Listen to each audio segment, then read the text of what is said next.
Este é o primeiro vídeo de uma série em que pretendo demonstrar como utilizar este workflow aqui à direita para gerar a análise lumínica anual de um edifício. Pegaremos um mesmo ambiente em cada um de seus 15 pavimentos deste edifício para fazer uma análise dentro de 5 contextos diferentes. Após esta oficina, seremos capazes de gerar um mapa de calor de um espaço com quaisquer dimensões, assim como retirar os dados necessários para criar gráficos comparativos. Além disso, veremos como criar materiais, como verificar se esses materiais foram aplicados corretamente na geometria, como resgatar os dados de simulações feitas anteriormente, como organizar as pastas para armazenar esses dados, como fazer algumas pequenas otimizações dentro do Grasshopper e também como preparar a análise para mais de uma fachada. Aqui à direita está o workflow que trabalharemos, e no primeiro momento ele pode parecer um pouco difícil, mas veremos que gerar a análise com ele não será nenhum bicho de 7 cabeças. É que na verdade esse não é apenas um único workflow, mas sim a união de 6 fluxos diferentes que juntos otimizam a análise lumínica de um dado modelo.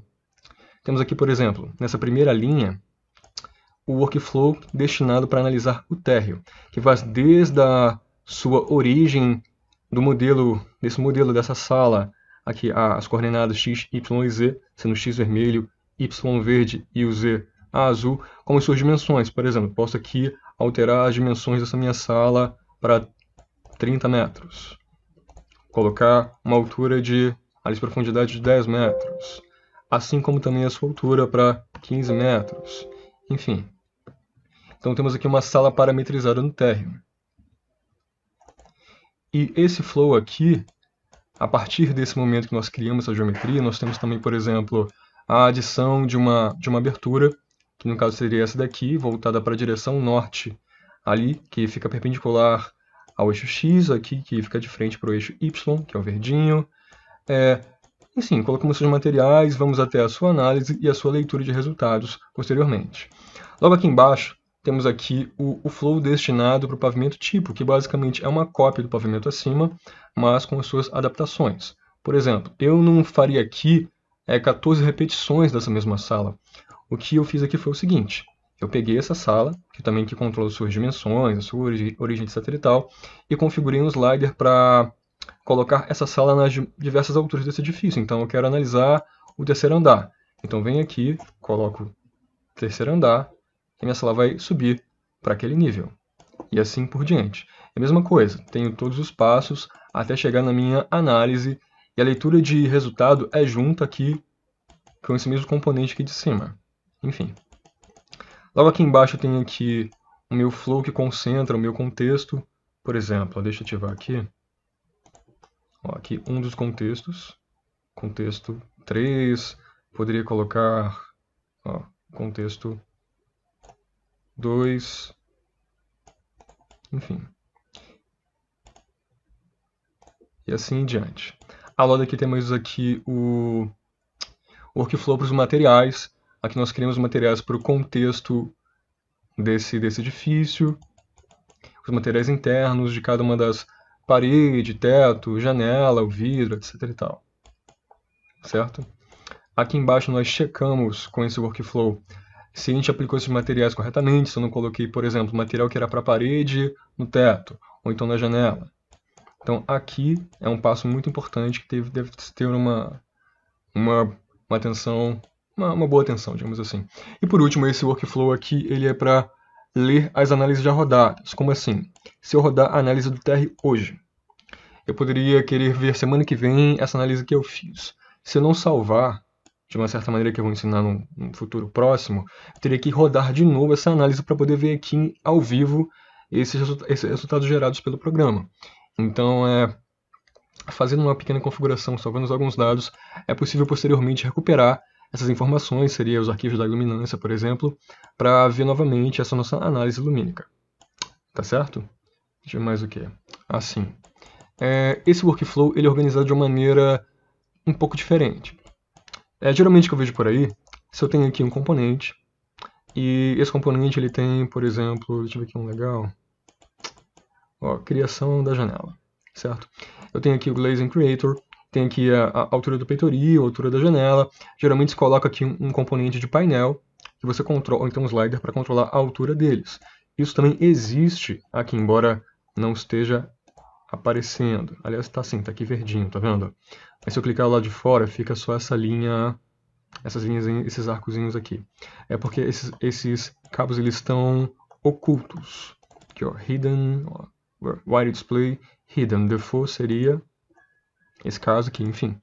Então, além de eu de ocultar algum desses cabos, para não ficar uma grande bagunça aqui, eu pego esses sliders, esses painéis que ficariam junto com componentes e coloco todos esses parâmetros que são mutáveis em uma única coluna, certo? Daí, ao invés de ter que ir componente por componente, procurando onde eu deveria alterar uma coisa que eu fazia com certa frequência, eu concentro todos eles em uma única coluna.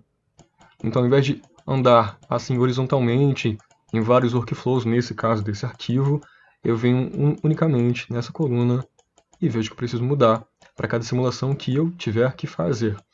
Então, temos aqui essa questão dos cabos que eu comentei. Temos as cores, né? Então, se você perceber, para cada workflow eu alternei as cores branca e cinza. Branca, cinza, e por aí vai. Para não ficar um mar de cores também diferentes, para não chamar atenção e não ficar realmente poluído visualmente também. Além do branco e do cinza, eu coloquei nessa coluna de parâmetros as cores azul e vermelha. Era para tudo ser azul, mas decidi colocar aqui esse vermelho para chamar a atenção para esses componentes aqui dentro, que são os principais que fazem a nossa simulação rodar. Por exemplo, onde estão salvos os arquivos, o nome desse arquivo, o que faz ligar a simulação do térreo, a do pavimento tipo, e por aí vai. Tá, além disso...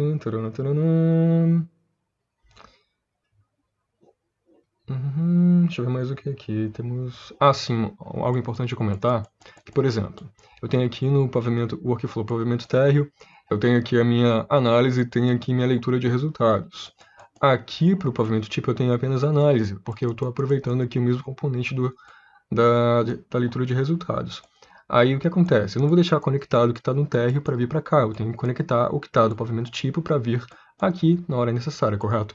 Daí ao invés de ter que ficar procurando qual é a mesh que eu preciso conectar, quais são os pontos, enfim, as coisas que eles pedem aqui nesses test points, por exemplo, ao invés de ficar procurando isso a cada momento que eu alternar entre terra e pavimento tipo, eu deixei aqui uns pontos de espera, que seria para usar no files, os test points e as meshes, que são hora do térreo, hora do tipo, para conseguirmos analisar e ler esses dados.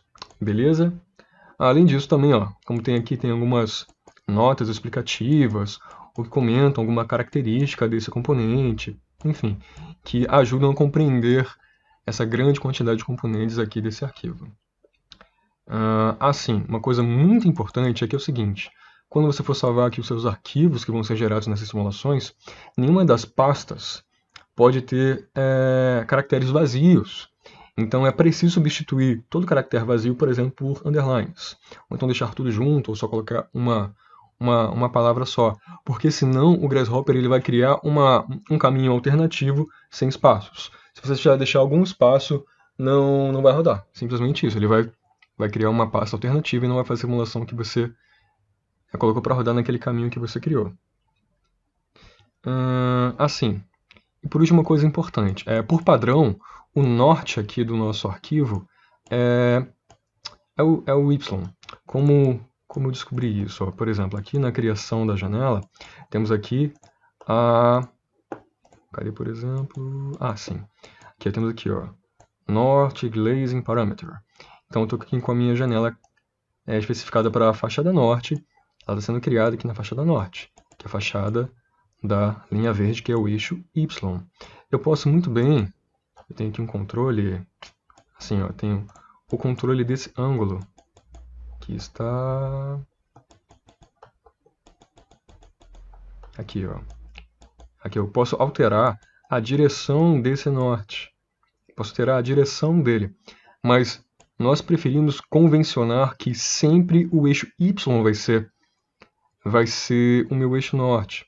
Tá, e o que isso implica? Quer dizer que, por exemplo, quando eu tiver que fazer a análise da fachada oeste, por exemplo, eu vou precisar girar a geometria. Por exemplo, eu quero que essa fachada aqui agora, que é a norte, seja a fachada oeste. Eu poderia, ao invés de girar a geometria, gerar aqui o meu eixo norte para ficar numa posição em que o oeste seja para cá, gerar uns 90 graus, mas nós optamos por girar a geometria na direção que a gente precisa, porque aí nós já criamos o hábito de ver, aqui é o eixo Y, então aqui é norte, e conseguimos de uma maneira, digamos, mais fácil saber onde aquela janela ou fachada está se direcionando, porque é muito fácil, dentro de um arquivo tão grande quanto esse, por exemplo, esquecer de alterar uma pequena dimensão, um pequeno valor. Mesmo tendo algum checklist, ainda assim, é muito possível você esquecer de alterar esse valor e ter que refazer as simulações, como já aconteceu comigo, enfim. Então, fiquem atentos a isso. Enfim, no próximo vídeo, eu pretendo já começar a explicar como utilizar e configurar esse workflow aqui passo a passo. Aliás, não como criar, mas como configurar e entender melhor esse workflow aqui do pavimento térreo. É isso, até lá.